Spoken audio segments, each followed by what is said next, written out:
Welcome everyone back to the Jersey Sports Network. I'm Darian Kelly, and today I'm here to discuss the eventful week that we had within the realm of women's college basketball. But before I get into what I want to discuss today, please like, subscribe, share, comment. Every little bit of support goes a long way as far as broadening the reach of this page. So let's get into it. So I wanted to talk about specifically the game that took place on Monday night between Iowa and LSU. So on the Iowa side, you had obviously Caitlin Clark, who is, to me, the number one most talked about person within the sports realm today. You also had Angel Reese on the LSU side, along with Flau'jae Johnson and the rest of the LSU crew. And LSU, unfortunately, came up short, to which, a lot of criticism was had. But overall, the game itself drew 12.3 million viewers. I repeat, the game drew 12.3 million viewers to ESPN's platform, and it became the most watched women's basketball game of all time, essentially breaking the record that Iowa and LSU had in last year's women's national championship within March Madness, where that game, the national championship game of last year, drew in 9.9 million viewers. So just to take a step back, I think that what brought the viewership numbers to where they are, and I think it's a formula here where what we're seeing in sports where there's one part star power and then another part is the story of the star. So when we think of different sports figures or individuals that we admire, you take Michael Jordan, for example. Each one of his shoes has a story, right? And I think that, we're very much, we love Michael Jordan, but we love the story of Michael Jordan and how hard he had to work and how long it took for him to get to where, he is now and is arguably being the GOAT. And so going back to this game with Iowa and LSU, on the Iowa side, when you think of Caitlin Clark's story, growing up in Des Moines, Iowa, where there's not a lot of attention, a lot of cameras, particularly where you're at, it's so easy to be overlooked. And even though that she may have been overlooked and had to overcome a lot as far as, exposure and whatnot, she was still able to have arguably one of the best basketball careers in college history when you think of the fact that she, the points record that she broke, her different awards, the player of the years, etc., all culminates in a story of someone that was on the rise, that was potentially overlooked and was able to rise to the occasion and compete with the blue bloods of the world and really carve out, essentially a image, not just an image, but to carve out an identity within this game of basketball, something that, she was able to do in her career. And then on the flip side with Angel Reese, you look at someone that's, coming from Baltimore, and I'm always rooting for Angel Reese just because, we're from the same hometown. And, coming from Baltimore, it's very difficult to make it out of Baltimore. But then you add on the fact that, you go to University of Maryland and, had, great seasons there. But then you decide to transfer to LSU. You transfer to a program that has been to Final Fours, but has never even won a championship before. And you bring you bring that personality, you bring that swagger to a place like LSU and you make magic. I just wanted to read off some of Angel Reese's accomplishments. She was number one in the NCAA over the past two seasons with 161 double-doubles. She tied the NCAA record for 10 consecutive double-doubles in the NCAA tournament. Outstanding player last year in 2023. And she also won a 2023 ESPY for Breakthrough College Athlete of the Year. And she's also a two-time American, also won SEC Player of the Year. Now, that's just some of the accolades. I'm just more so paraphrasing at this point. But going back to my point, again, the stories of both, Iowa's Caitlin Clark and Angel Reese are very unique. But at the same time, what I want to also bring attention to is that these are two not just basketball players, but just women that are authentically themselves. And I think that goes a lot into it as well. It's like when I say authenticity, it's like, can I look at your story or can I look at you and be like, wow, I believe, what you're saying, or I believe whatever it is that you're promoting or pushing out. I think that culminates into what I mean by authentic stories. And I think that that's what draws a lot of people, or drew a lot of people's attention to that game, and just to following Angel Reese and to following Caitlin Clark is because of their stories and what they had to overcome and go through. I mean, you hear Angel Reese talk about in that press conference after the game, in which, she had to deal with a lot of, of being sexualized and death threats, and so many negative things have been, tossed her way just because of her being herself.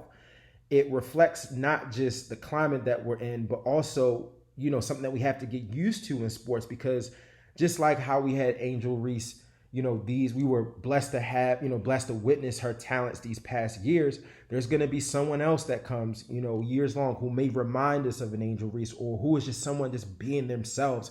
And we have to learn to embrace that as members of the sports community, and just even fans. Like, we can't really judge another person's story or judge where they're coming from, because at the end of the day, we all have our stories, and our stories make us who we are.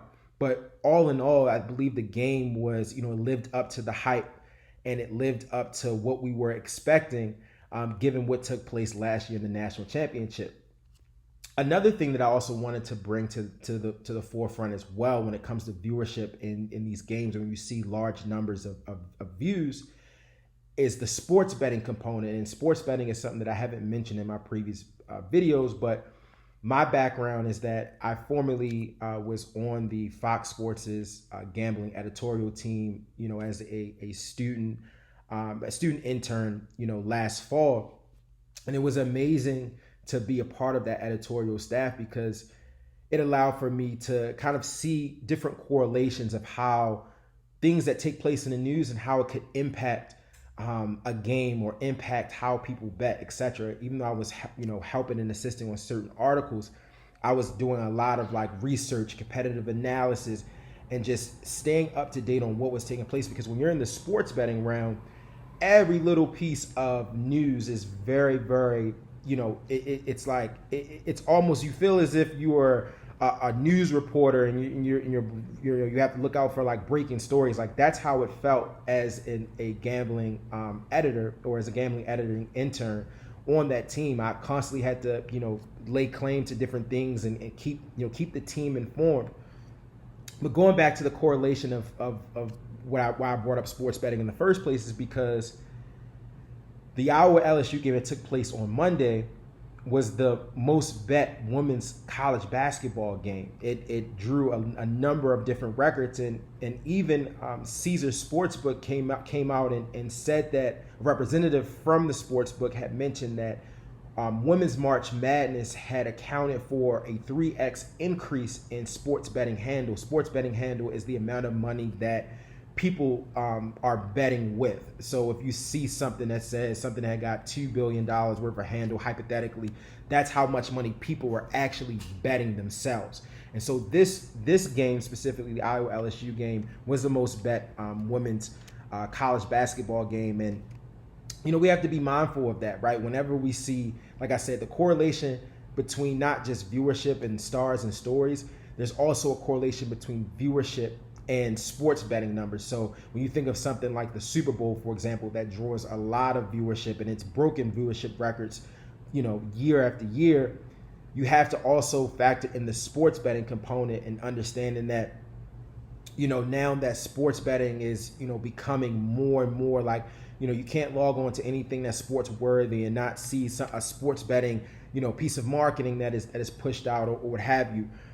We have to also factor that in, is that the impact that sports betting has to viewership, right? I think people are watching games more because they can bet on them. I think that that's a direct correlation.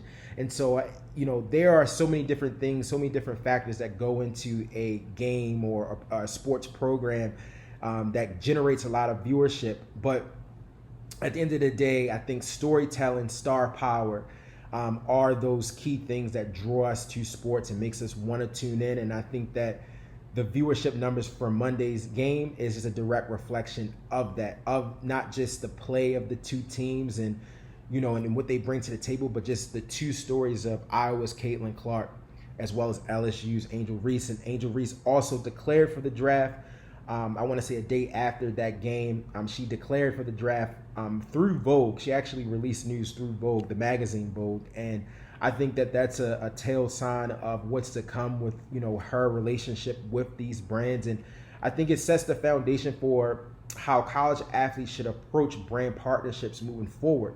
You don't have to go to traditional, she didn't go to ESPN, she didn't go to Twitter, she didn't go to, traditional news outlets. She went to a very prominent fashion magazine to, let them know what her next decision is. And I think that by her doing that really establishes a newfound relationship, because if that's the PR channel that you're going through, Vogue magazine, it shows that Vogue is definitely going to be a part of Angel Reese's career beyond the basketball court. And I think that her letting people know that she was declaring through the draft through Vogue really shows the relationship that she has. And we haven't really seen that, or at least I haven't. I think that a lot of basketball players, or just athletes in general, when they go out and they share certain news about their moves, it's always through a third party. And even now, with certain athletes having their own podcast and media platforms, they are actually getting the news out themselves and not having to depend on other platforms to get the news out for them. If for example, if Micah Parsons was getting traded, or if there was, people wanted to know, what was going on with him, or how he thought about, what have you. That's hypothetical, because I don't think Micah Parsons is getting traded, but he can actually go on his podcast platform and say, these are the things that are taking place, or let his audience know, or get the inside scoop on what's next in his career. So I think that's an interesting dynamic that we're seeing within this new age of athletes and social media and podcasting, and everyone pretty much now having their own individualized media platform. So expect to see that moving forward. But I also wanted to talk about one of the things that was mentioned this week was Paige Beckers of UConn was being interviewed. And I believe the reporter asked her a question, I'm paraphrasing, about the attention that women's college basketball is receiving. I think they might have mentioned the viewership record that the Iowa and LSU game had eclipsed. And so what Paige mentioned in response to that, and I'm paraphrasing again with her quote, I don't want to misquote her, but something along the lines of, she believes that more attention should be spread out amongst women's college basketball players, right? So it's not just about, like how we've had the past 2 years. I feel like Angel Reese and Caitlin Clark have really dominated most, or really taken up most of the oxygen in the media, in the sports media world at least, for these past few years. And I believe what Paige is saying is spot on, just because we're living in a time where I think that sports as a product is growing in value. When you look at the networks and the different contract deals that they have with different collegiate conferences, and the way that media is shifting, where it's like we used to have Power 5 conferences, but now because of football, and that pretty much dictating how schools and institutions move from a monetary standpoint. I might be mispronouncing that, but given that football dictates those things, and you have two conferences now in the Big Ten and the SEC, and they're pretty much married to different sports networks, but at the same time, with there being so much money, I think that there's enough, not only attention to go around, but it's also a lot of money and opportunity to go around as well, that I think that,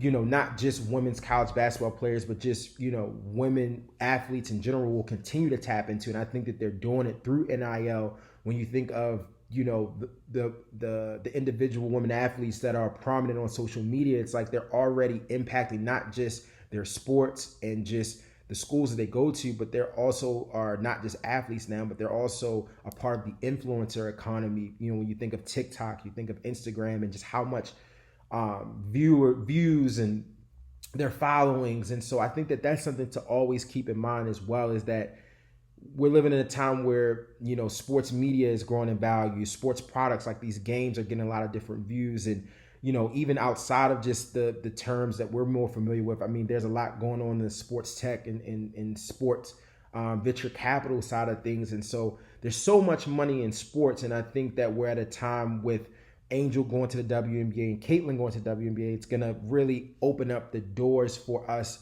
on the media side, me in particular, to cover, other athletes and understand their stories. And I think that we need to use Caitlin Clark's story and Angel Reese's story as an example, right? I think that when you are authentic and you stick true to who you are, people will watch you. People will believe what you're saying and want to follow you. And I think that that's a message that all athletes, in this stage, whether you're in college or high school, is that it's all about your story. It's not necessarily about, your followers. And, yes, that's a component, but work on your story development, work on understanding who you are beyond just, what you do with a ball. And I think that's the key thing that we have to take away from Iowa, from Caitlin Clark and Angel Reese, is that your story is everything. And your story can not only, attract brands, but I think that when you are authentic, you don't really have to worry about what other people are thinking. I think all the things that you worry about, if you're being authentic,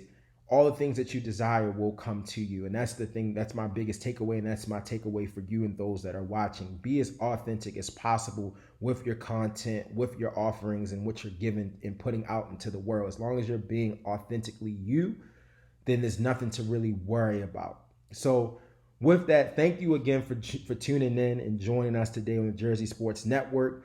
Again, like and subscribe the video, share it, and I'll be with you all next time.